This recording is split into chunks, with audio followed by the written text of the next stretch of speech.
Welcome to the Recruitment Hackers Podcast, a show about innovations, technology, and leaders in the recruitment industry.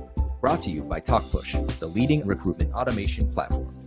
Hello, everybody. Welcome back to the Recruitment Hackers Podcast. I'm your host, Max Armbruster. And today on the show, I'm delighted to welcome Sudeepta Parasar, a former colleague, a personal friend, who is the CEO and founder of a company called Refersecout, which specializes in helping high volume employers automate some of their employee referral programs.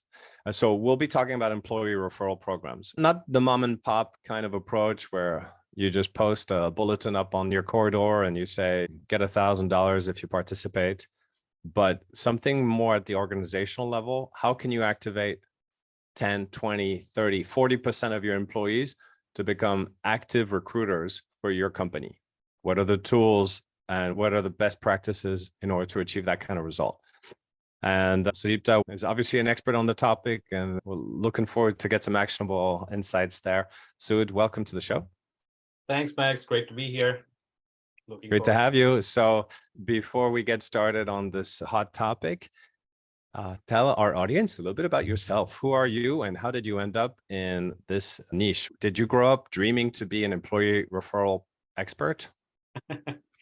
Not really. I mean, I have been an employee referral patron for better part of my professional career. I've referred a lot of people. But yeah, that's not what I planned initially. And then my journey with recruitment tech, in recruitment in general, I mean, although I have been hiring before, actually started when I joined Talkpush. So that sort of gave the platform where I'm building on essentially now. So yeah. Hi, everyone. I'm Sud for everyone else. Yeah. So Sudeepta was working in the company that I founded for 4 years or early years in the beginning before he went off on his own to launch multiple software companies since then. So yeah, maybe I should have said that in the intros, but that's quite all right. I mean, I started too. It evolved over a period of time. After Talkpush, that was the start of the entrepreneurial journey. Yeah, and Refersecout is the newest addition to my portfolio. It's very cool. I've heard great things from people who've tried it, Refersecout, and we'll do a plugin at the end with how people can contact you. But you've got the URL, I think, refersecout.com. That is yours, so people can go on and check it out. But let's get into the topic then. And well, let's start with numbers. Numbers. It's a numbers game, recruitment. What for large companies that hire, let's say, over 1,000, 2,000 people a year, what is a reasonable target to achieve to aim for in terms of the percentage of hires that comes from employee referral? I mean, that's a good question because I think it has a spread because there are companies who have great offerings in terms of benefits coming out of the referral program. And then there are companies who have maybe decent, not enough monetary benefits, but still could potentially be doing a lot more, it could be generating a lot more number of hires or share of hires from referral program. The main reason I think behind that is how the programs are structured. So I'm going about this a long way, but in terms of how the organization sort of manages the metric is purely based on how well developed the referral program is. So that's number one.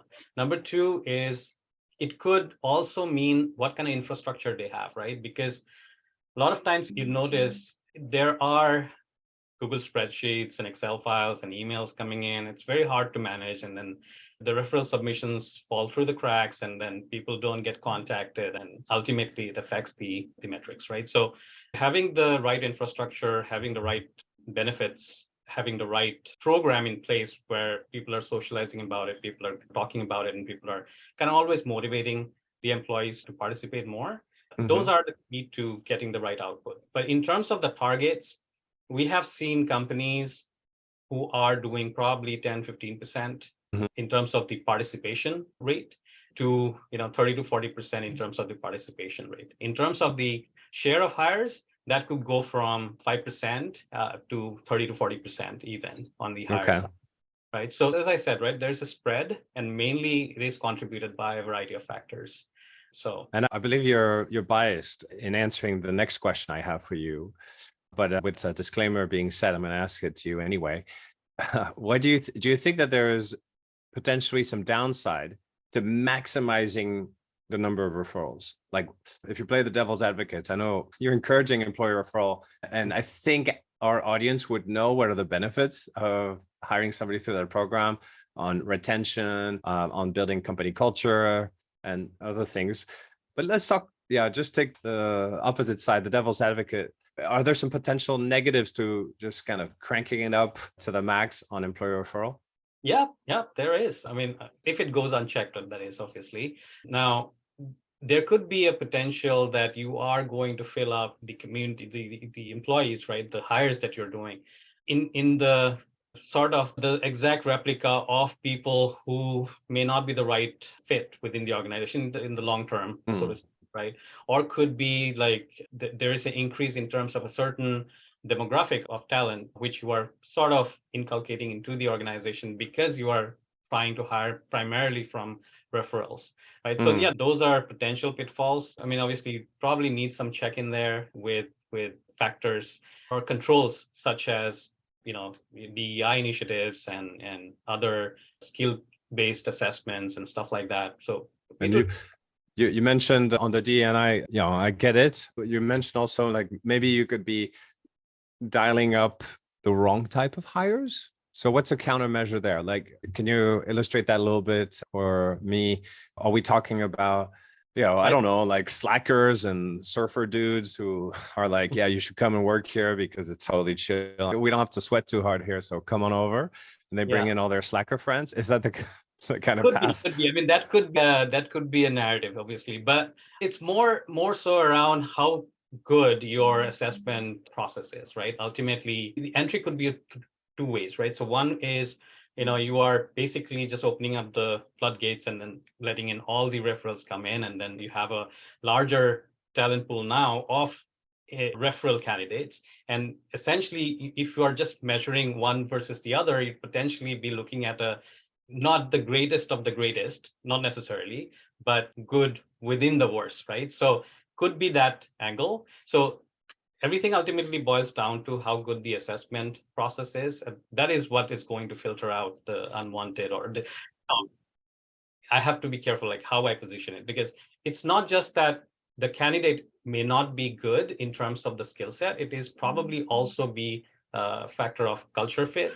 Could be a factor of like how motivated they are to grow within the organization, meaning that how much effort they're going to put in. All of those factors could be at play, right? So if someone who is bringing in a lot of people like themselves, but they're sort of not really taking initiatives, and like what you said, right? The type of candidate who may not be the right fit. Different personality types, yeah. Personality types, yeah. So assessing those would have a big impact on the outcome that you get out of what your referral program is generating. So yeah, there are pitfalls, and then there should be some controls as well. Right. You mentioned like expanding the talent pool. I mean, in the absolute sense, there's nothing wrong with having as big as possible a talent pool. Yeah. As long as you've got the right screening tools in place. So yeah, that just makes sense.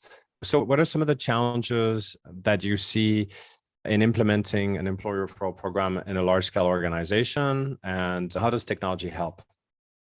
So implementing a program, the first step is obviously the ability to socialize, right? So with a larger organization, which is spanning across multiple offices, geographies, and multiple layers, basically getting that message across is, I think, the most important aspect, right? Whether you're using a platform, something like ours, or you are using a system which is decent, right? You could have a Google form where people are submitting, but as long as that process is well defined, people know where to go and how to get notified of what's happening with their referrals. I think that is the most critical aspect. What's happening with my referral is the number one question on the lips of the people referring their friends.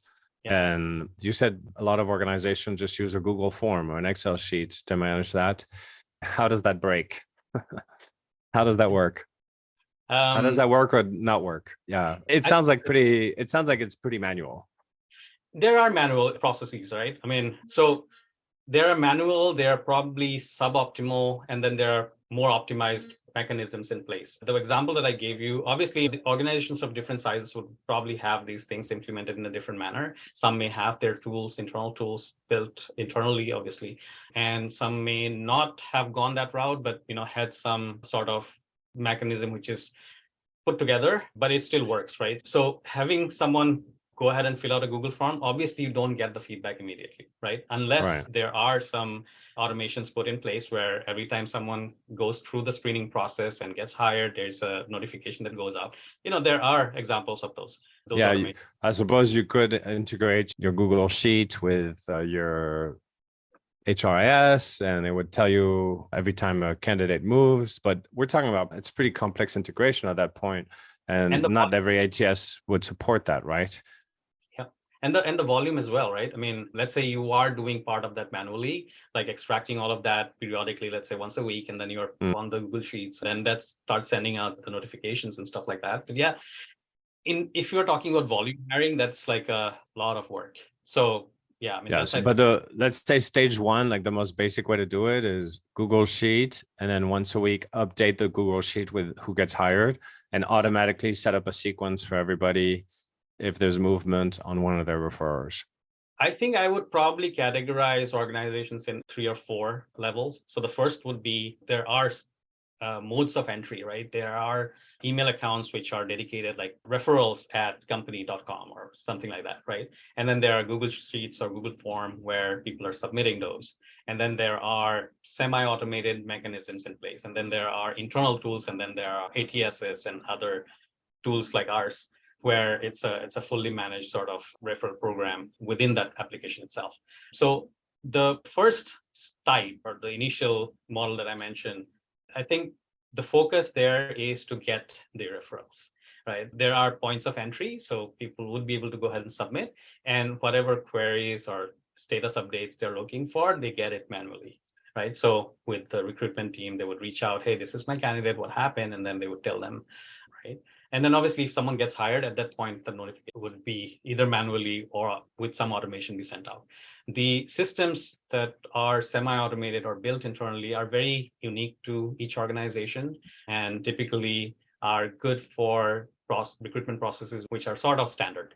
But I think the struggle there is more when you have to adapt different use cases, then you have to go ahead and build again. Every time you have a change, you go ahead and build again, right? So that's the kind of struggle that you come across.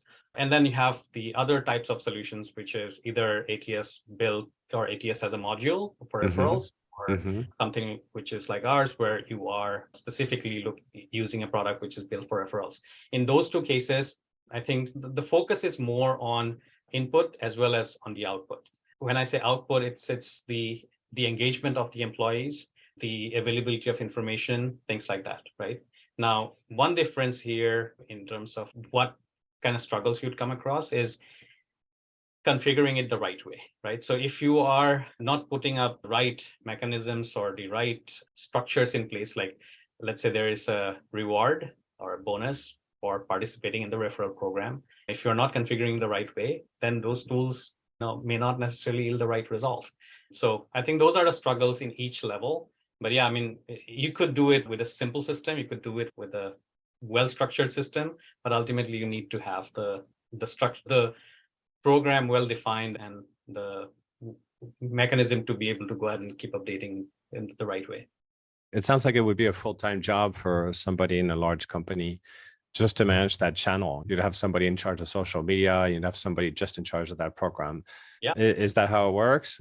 Yeah, we have seen cases like that. Like there would be people who are dedicated on employer referrals, and all they do would be to answer questions, do weekly or periodic reports where they're tracking who got hired, how much payouts that needs to happen. All of that is done on Excel, and there are people assigned for tasks like that. Right. So those are your dream customers. So anybody who is listening right now, they can go and check out refersecout.com. They can connect with you on Sud, on Parasar, on LinkedIn. But what other tips can we give them outside of technology? What are some smart commission programs that you've seen being implemented with employees to increase participation rates? I'll talk about what we are doing as a product and some of the approaches that we have learned along the way in terms of being able to gamify this whole experience, right, whole journey of participating in the referral program. So there are these rewards with different companies, which would span from just giving out monetary rewards for specific hires, like, specific positions. And then there are cases where there are non-monetary rewards, vacation or like a giveaway, stuff like that, right? And then both of them work. It's the combination of the two, I think, that makes the perfect model. Even if you participate and you are not able to get someone to that higher stage, if you are rewarded because you participated, I think that brings that person back, that employee. You get rewarded for participation, not for success. You can refer 10 friends, they don't get hired, but you still get something. You get something. It is not as good as what you would have got if someone got hired. Obviously, I mean, you want to reward people for their efforts, and if their efforts are the right output, then yeah, that kind of makes more sense. But yeah, I mean, we are trying to reward in a sense that we're, so I'll give you this example, right? So our system has a point-based system, which is a gamification model in itself, where every time someone participates, the system would issue these points, right? This is optional. If a company doesn't want to apply it, they can switch it off, of course, but we recommend that, they do. And what it does is it encourages the employees to participate more, because every time they go in, they will see, okay, this is the level I'm in. This is where I stand at the leaderboard. These are the giveaways that I can potentially redeem once I hit a certain amount of points. So those are some ways to increase the participation. I mean, ultimately, everything boils down to how engaged the employees are. Otherwise, referral programs won't be a success. Yeah, it makes a lot of sense. Now that I talked to you, that you should give them a taste of success before they get their first referral commission, is reward good behavior. Because what are the odds of I refer one person and that person is hired? They're not very high. So you would want them to refer X number. I don't know what the number X is. Maybe you can comment on that before you get your first successful referral. Yeah. So, I mean, I think we would probably look at around 6, 7, maybe 10% at most, lead to higher ratio probably. And again, this is probably... Which is very good in volume hiring, but that's because it's referrals. Yeah, that was the point, right? Because they know what kind of people would make it in the organization. They know because the employees do the job themselves, and so they know who would be the right fit in most cases. And then those are the people that they're in most cases trying to bring in. So if you have somebody who submitted 8 referrals and none of them got hired, they might get a little bit disengaged. But if you send them, I don't know, what can you afford to send them at 8 referrals? What's a good bonus? So the way we are doing it is we're not necessarily giving away things because they just participated. And that could be, those could be the, candidates that have zero chance of success, right? Right. They could be cheated. Exactly. So essentially what they're getting is a point for every time they participate and every time their candidate moves through the ladder, right? So if their referral gets successful or gets hired or gets to an interview stage or even gets an offer, right? At each stage, you would be able to specify how much points you are awarding, right? So that way, better quality candidates or referrals would have generated them more points than someone who would basically just... If somebody gets to the final interview stage, then you win X number of points. But then... Okay. And then these points are redeemable, by the way. So you could, every HR team probably would have some sort of a budget to do giveaways and stuff like that, right? Freebies, T-shirts, vacations, all kinds of swag. Yeah. And then you just list them down and you can define what amount of points would get them those, right? And so there is going to be healthy competition if it's done the right way. Well, thanks for this sort of journey into your world. I do believe that you are the right man to solve this problem because it is now, I understand its complexity better. And I've always been a little bit nervous about, I've always rejected the concept of gamification because I always felt that it was adding layers of UX and UI to try to compensate for what is not a good program. I mean, if If the program serves the users, then you shouldn't need to create a fancy UX about it. But I think gamification may be the wrong word to describe what you're saying. It's called the gamification, so I get that. But it's really what we're talking about. It's just a reward system for participation. And Yep. it's not a game. It's like you refer your friends, you get points. You get points, you can buy a holiday. Something like that. Essentially. And then the other aspect, Max, is you have to treat the employees in a sense that you are in a B2C context, right? So it's general population. I mean, you're not dealing with someone who is doing a business transaction, right? They're participating in it because they want to, and there should be some incentive for them to participate. And I think with this particular reward structure, it allows them to have that.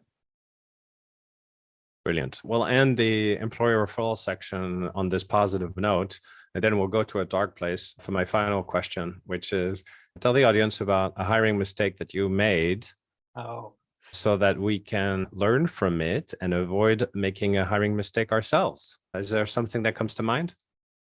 I have a lot, I think. I mean, it may not be a good thing to start with that, I suppose, but there has been cases where I think I'll just take one example.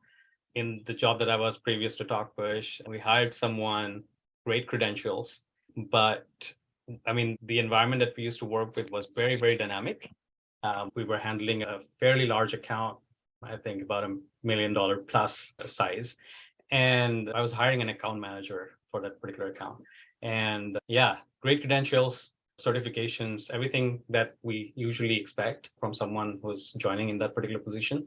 But I think about a month after hiring, training wasn't working out. And in hindsight, at the point, it was basically we just relied too much on the certifications and the credentials and the pedigree, right? It did not really assess them in terms of the actual work that was required.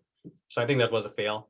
But that was a learning. From that point onwards, we had introduced a lot of actual case study based activities, which would tell us whether they would be a good fit or not, specific to the process. Yeah.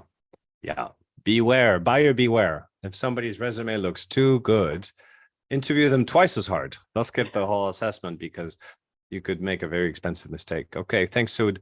Pleasure catching up with you. And once again, how do people get a hold of you? They can go to referscout.com. There's a button to request an invite. We are vetting all our initial customers now, and then we'll get back to them and then get them onboarded. Fantastic. Great. And we'll catch up on the podcast with you maybe in a couple of years, see how it's all going. Perfect. Looking forward to it, Max. That was Sudeepta from Refersecout, who really opened my eyes on the fact that there is value in building something a little bit more complex than a straightforward X number of dollars per hire referral program. Notably, to offer both monetary and non-monetary rewards in order to really market the program and speak to people what gets them excited and get maximum participation. And then also encouraging that participation for rewarding it, even if it doesn't yield an immediate hire. The person who is participating should be rewarded immediately. And then you need to have some controls in place to make sure the quality of the referrals is there. So it's a lot more complicated than it looks to have really an optimal program, which is why companies like Referscout will continue to do well. Hope you enjoyed it and you got something out of it as I did. And see you again soon on the Recruitment Hackers podcast.